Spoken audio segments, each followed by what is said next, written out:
Selamat datang di channel Menak Jaya. Semoga bermanfaat. Dakhil fi Suratallahul Azim wa sadaqa Rasuluhul Karim. Amma ba'd, al-mukarramun, para ulama, bapak dan guru yang sama-sama kita hormati dan muliakan. Di dalam salah satu hadisnya beliau bersabda, "Idza kharaja ar-ruhu min jasadi ibni Adam wa madha salasat ayyam." Apabila ruh dari kita Bani Adam ini sudah dikeluarkan oleh malaikat, lamun wasugul ruh dengan jasad manik baginda Rasulullah SAW, kemudian selang 3 hari setelah dimakamkan itu, qalat ruh, berkatalah ruh itu. Jadi ruh kita berkata, karena ruh ini gak mati, yang mati ini adalah jasad kita. Qalat ruh, ista'dzana Allah subhanahu wa ta'ala, dia minta izin kepada Allah. Faya'dzanullahu lahu, kemudian Allah minta izin. Kemudian Allah memberikan dia izin. Yasta'dzanullahu subhanahu wa ta'ala ayyanzura ila jasadih. Dia minta kepada Allah supaya dia lihat jasadnya yang terbaring itu. Jadi dengan ruhnya si mayit, semua kita karena akan mengalami mati, minta izin kepada Allah, ya Allah, saya minta izin supaya saya bisa melihat jasad saya yang sedang terbaring, sedang tidur di dalam kuburan. Kemudian faya'dzanullahu lahu, Allah mengizinkan dia untuk melihat jasadnya. Ini setelah 3 hari. Lalu begitu dia melihat jasadnya sedang terbaring, apa kata rohnya? Ya Allah, dulu ruh saya, jasad saya ini dia kuat, kemudian dia gagah, dia cantik, semua otot-ototnya, daging-dagingnya kencang. Tetapi setelah 3 hari ditanam, dimakamkan, ternyata jasad manusia itu sudah mulai mengeluarkan darah dari hidungnya. Lalu kemudian ada darah dari mulutnya.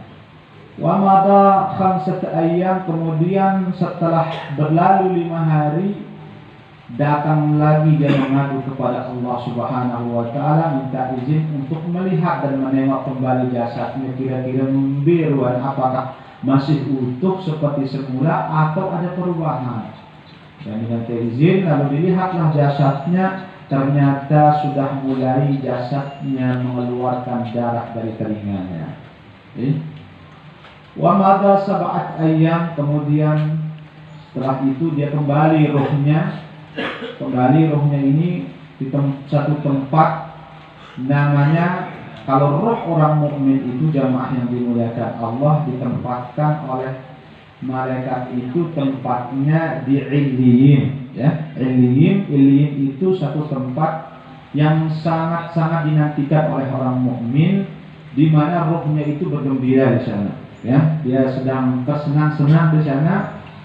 Lain halnya dengan rohnya orang kufar, orang-orang kafir itu tempatnya di Sijjin. Sijjin itu penjara besar, bukan penjara yang ada selong, tidak, tetapi penjara yang memang tidak bisa keluar sana kemari, ya. Dia diikat dan disitulah dia merasakan siksaan dari malaikat. Kemudian setelah berlalu 5 hari, datang hari yang ke-7. Dia minta izin lagi kepada Allah Subhanahu wa ta'ala untuk mengunjungi jasadnya. Ternyata sudah mulai datang ulat, sudah mulai datang kalajengking, sudah mulai datang hewan-hewan mengerubungi semua tubuhnya, keluar lengan awak, sugul dengan awak ini, telinga, mata, todok, selapun ulat sugul setelah 7 hari.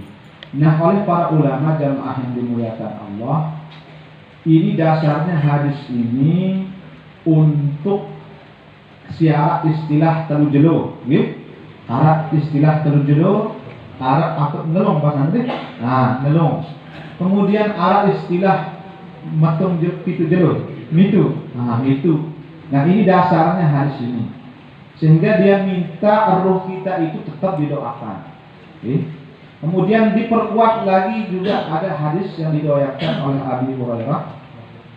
Idza matal 'abdu darat ruhuhu haula dari syahran.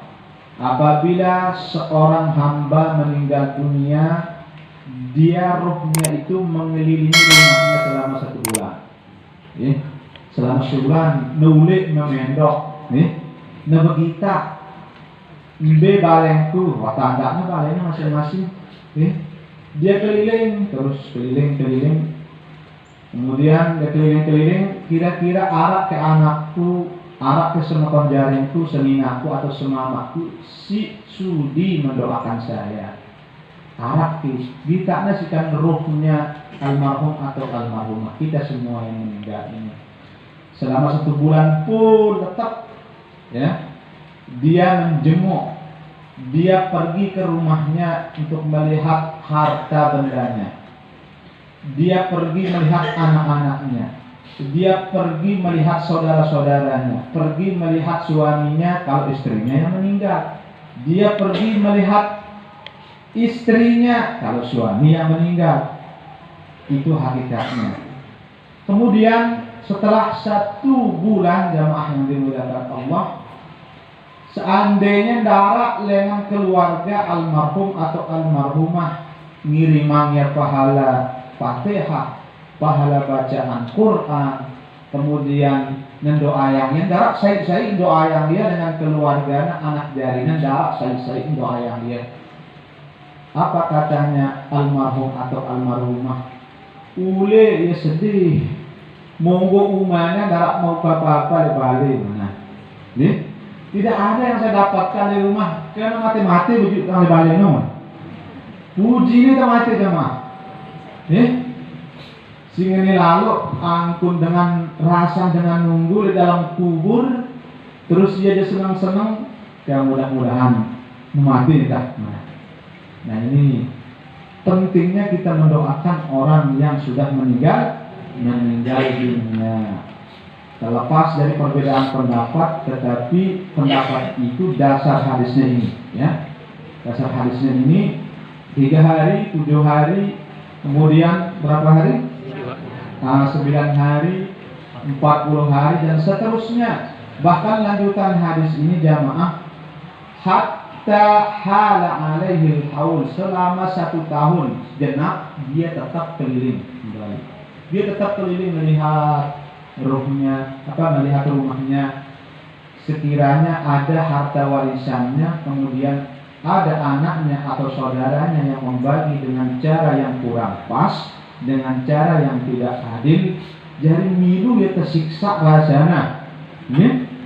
Milu ya tersiksa, milu ya terasa sakit hatinya almarhum atau almarhumah ketika ada anaknya yang misalkan dulu dia pernah menjual tanahnya.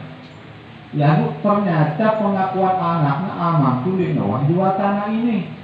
Baiknya ya dengan akhirnya hak orang diambil, sehingga kejadian tersebut membuat almarhum atau almarhumah yang berada dalam kubur itu merasakan pedihnya siksa kubur. Gara-gara apa? Gara-gara anaknya penulah sama tona penulah atau seterusnya. Nah akhirnya dia yang merasakan. Nah, namun mati atau meninggal almarhum atau almarhumah ada kaitannya dengan harta warisan. Ini bagus sisi tengah dia. Jangan sampai dia tersakiti gara-gara cara kita yang kurang pas membagi jamaah. Ini terawangan dari hasil dari kajian ulama bahwa alam akhirat itu, alam akhirat itu 1 hari saja kita hidup di sana itu ratusan tahun umur kita di dunia. Bagaimana kalau kita hidup sekian puluh hari atau sekian tahun di dalam akhirat? Berpuluh-ribu tahun tidak hitungan dunia.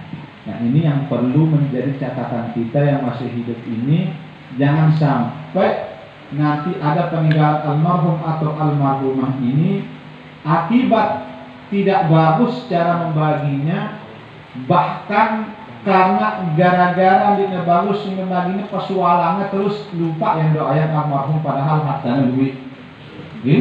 Lupa yang itu doa yang masih din adil almarhum ini bisa. Nah ini juga bahaya jemaah. Mungkin perlu kita hati-hati dalam masalah ini. Kalau memang kurang jelas runut masalah dalam jual beli atau apapun itu memang jelas harta warisan ini tolong dikelirkan. Lebih baik kita mengalah daripada nanti almarhum yang meninggalkan harta warisannya ini tersiksa di dalam kuburnya. Mungkin sekedar itu yang meninggal.